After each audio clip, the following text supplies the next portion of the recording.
Everyone's talking about Chicago's downtown comeback, but here's what the headlines are really missing. The real explosive growth story is happening in the suburbs. While the city grabs all the attention, places like Lemont and Tinley Park are seeing all sorts of developments that are completely reshaping the entire metro area. But here's something nobody tells you. The suburban boom comes with some real-world trade-offs and hidden challenges that can totally blindside new residents. So in today's video, I'll tell you all about the growth, the favorite areas, and the surprising costs that you absolutely need to know. Plus, I'll be sharing tips on how you can prepare for that and find the right suburb for you.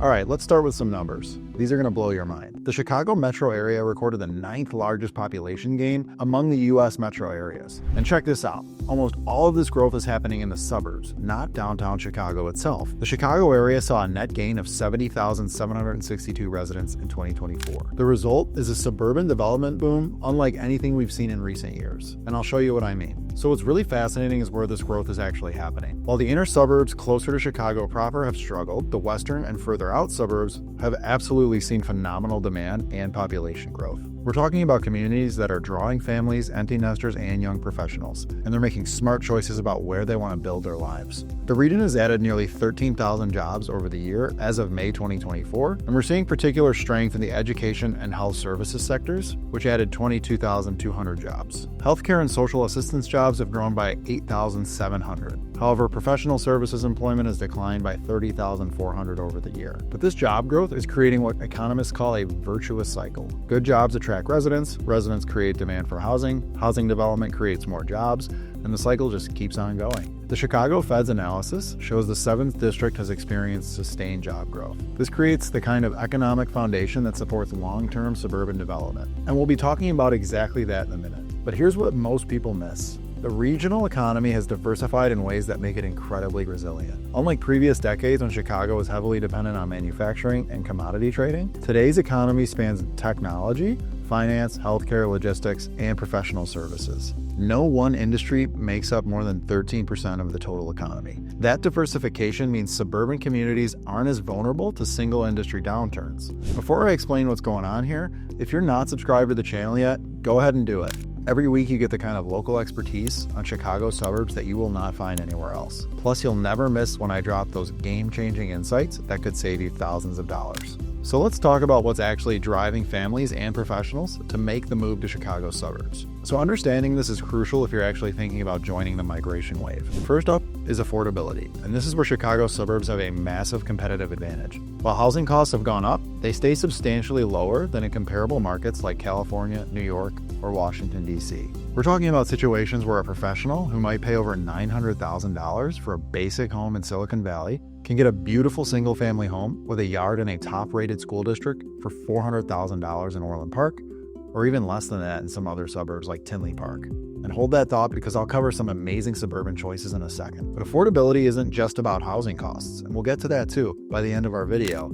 The second major driver is about a space and amenities revolution. The pandemic completely changed how people think about their homes, and suburban communities deliver exactly what people are looking for. So we're talking larger homes with dedicated office spaces, bigger yards for families, access to parks and recreational facilities, and the kind of community amenities that support an active lifestyle. But here's where it gets really interesting. The work arrangement changes that started during the pandemic have become permanent for most professionals. Tons of companies throughout the Chicago area have adopted permanent, flexible work policies. This reduces the premium placed on that proximity to downtown Chicago office space, while increasing the value placed on home office space and amenities. Now, the third driver is school quality, and this is absolutely huge for families with children. Western and southwestern suburban school districts are routinely rated among the best in Illinois. They have high funding levels, low student-to-teacher ratios, and competitive college prep programs. Districts like Lyons Township High School District 204 have a graduation rate of around 96%. It serves LaGrange, which I'll tell you about later on. Another thing that's happening is a demographic shift, creating sustained demand. So you've got young professionals in their late 20s, early to mid 30s, and they're choosing suburban locations that offer reasonable commuting access to downtown Chicago while providing more space and better value than city living.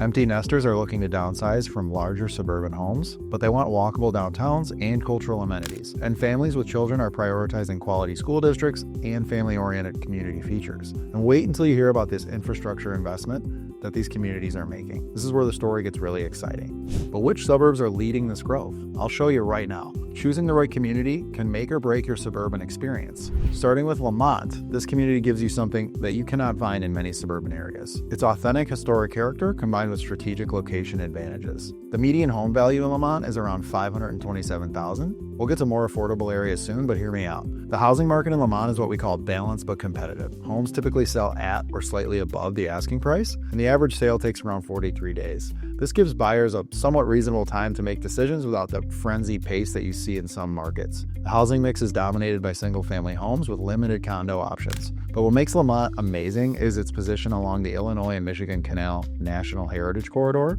This creates a downtown core with a genuine 19th century architecture that's been carefully preserved. For schools, Lemont has many public schools rated good or higher, according to Great Schools ratings. The community's location also provides excellent highway access via I-55, ensuring convenient travel throughout the metropolitan area, even when train service limitations come into play.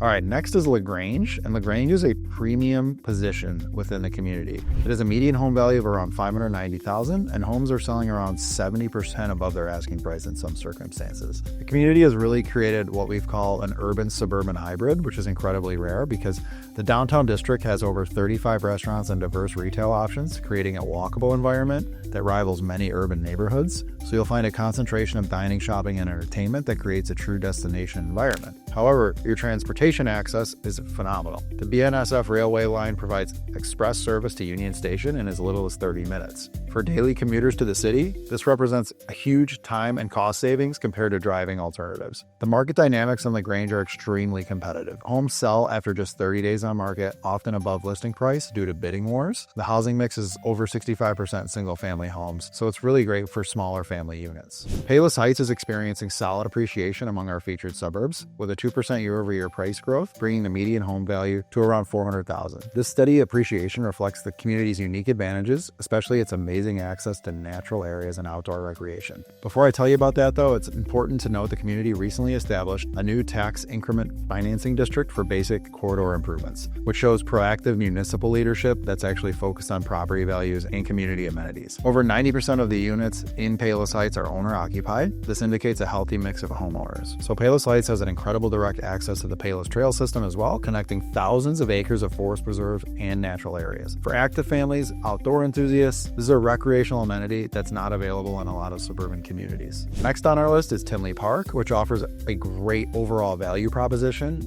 with a median list price of around $330,000. It's way more accessible for first-time homebuyers and families seeking suburban amenities without that premium price point. Current listings range from cheaper condos to a bit more expensive single-family homes. So this provides options across different budget levels. But this is also where the tax and cost realities we'll cover later really make a difference. So the market dynamics here show that inventory is super tight, with homes selling really fast and often above asking price. It's very affordable, so a lot of people are drawn there, which creates very high competition and those bidding war situations. Attached homes like condos or townhomes are growing in market share though, which are providing more options for buyers with different lifestyle preferences and budgets. My wife and I started in a townhome because it was more accessible when we were first-time buyers. Before I get into the reality checks though of suburban living, let me tell you about Orland Park. So Orland Park represents the most comprehensive suburban experience with substantial investments in downtown revitalization, including $80 million in public-private partnerships. The community also has over 60 parks and recreational facilities. You'll find extensive infrastructure that serves different interests and age groups. The current median home value is around $400,000,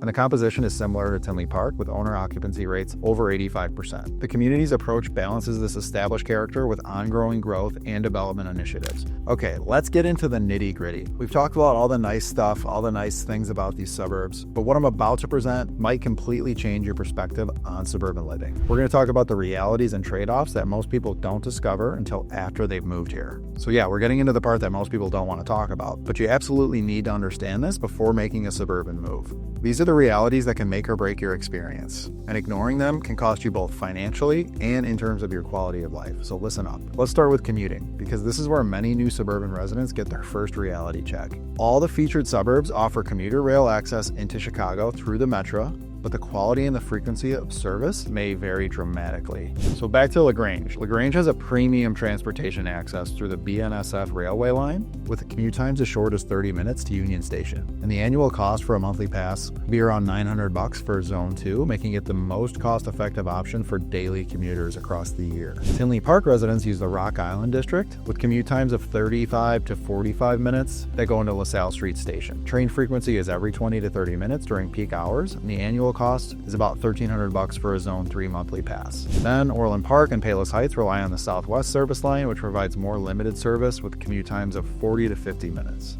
And that train frequency is every 30 to 60 minutes during peak hours. So this reduced frequency requires more careful schedule planning on when you're going to take your train. But here's where it gets really challenging. Lemont faces the most significant transportation limitations via train due to the Heritage Corridor line. This operates only during peak hours and peak directions. So what I mean by that is just 3 inbound trains in the morning and 3 outbound trains in the evening with commute times of 45 to 55 minutes. There's no midday, evening, or weekend service. This really limits flexibility for anyone who doesn't work a traditional downtown schedule. So for driving alternatives, commute times to Chicago typically range from 30 to 50 minutes during off-peak hours, but they can extend up to an hour and a half during rush hour, construction, accidents, things like that. So when you factor in the parking costs of roughly $15 to $35 per day, annual driving costs for daily commuters can range from $6,500 to $15,000 a year. This makes it much more expensive than public transportation. Now let's talk about the financial reality that shocks many new suburban residents: property taxes. Cook County averages an effective rate of around 2.02%, DuPage County 2.11%, and Will County 2.41%. These are the highest property tax rates in the nation for similarly valued homes. Now I'll be diving into more important expenses in just a minute, so stay with me. Maintenance considerations also vary based on the age of the home and the community. Historic communities like LaGrange and Lemont often will feature older homes with super unique architectural character, but these older homes might require higher maintenance investments too. Includes roof repairs, HVAC system updates, plumbing improvements, and electrical modernization, depending on if they've been updated before you purchased it.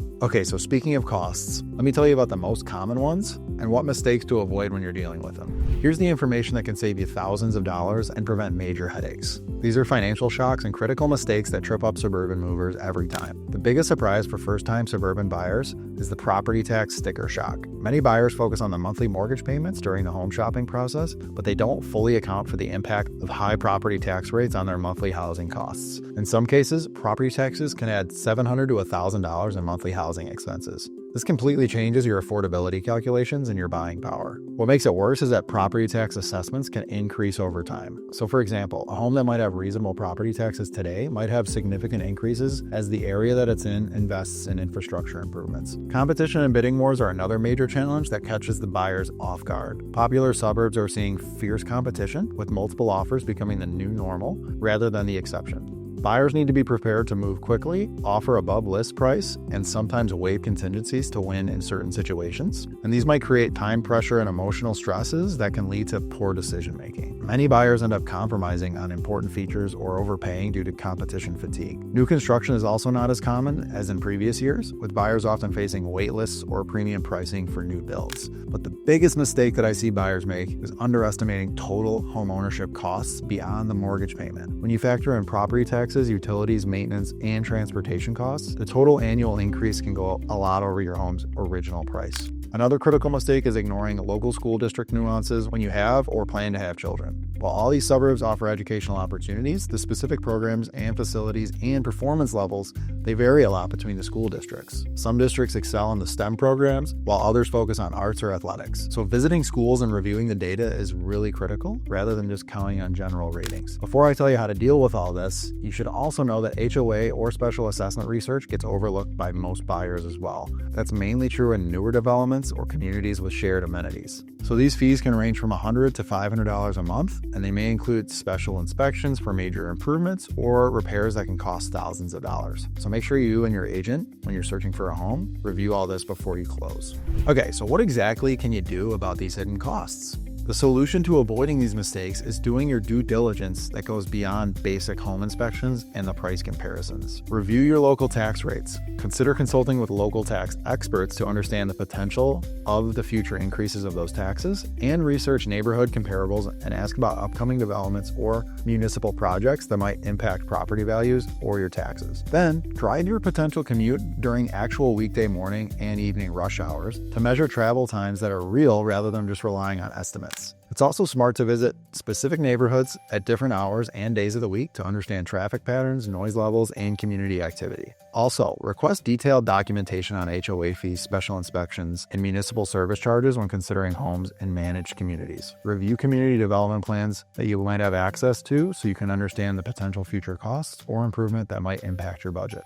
So that's going to do it for today's deep dive into Chicago's suburban boom and the realities that nobody talks about. The bottom line is this: Chicago's suburbs are really undergoing fantastic growth, driven by job creation, affordability advantages, and changing lifestyles. But success in suburban living requires understanding both the opportunities and those challenges. This is why my team and I work so hard for our clients. I want them to have the easiest, fastest, and most enjoyable buying experience possible. If that sounds good to you, shoot me an email at john@syntagerealestate.com and let me know how I can help you. I've been helping families relocate here for the last 5 years, and it would be my honor to help you too. And remember LaGrange? If you want to see what happens when historic charm meets modern convenience in the most unexpected way possible, you absolutely need to check out my video about that area. Trust me, after seeing what this century-old village has to offer, you'll understand why demand is heating up so fast. Thanks for stopping by the channel, and I'll see you on the next video.